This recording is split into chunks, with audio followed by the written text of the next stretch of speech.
परशुराम महासभा द्वारा हर वर्ष महिला प्रकोष्ठ, जो परशुराम महासभा का महिला प्रकोष्ठ है, उनके द्वारा गणगौर यात्रा पिछले 10-12 वर्षों से ये महिलाओं के स्वागत के उसमें ये यात्रा निकाली जाती है, गणगौर यात्रा। आप उसमें जनता को क्या संदेश देना चाहिए?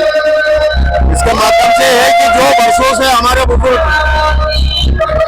जिन बार त्योहारों को आज की युवा पीढ़ी जो भूल चुकी है, वो भूल रही है धीरे धीरे, उनको कम से कम युवा पीढ़ी को इससे एक संदेश मिलता है कि हमारे हिंदुस्तान में बाहर त्योहारों को किस तरीके से मनाया जाता है। वो एक संदेश हम मुख्य रूप से देना चाहते हैं आज की युवा पीढ़ी। मैं संजय मिश्रा, मध्य प्रदेश प्रभारी परशुराम महासभा।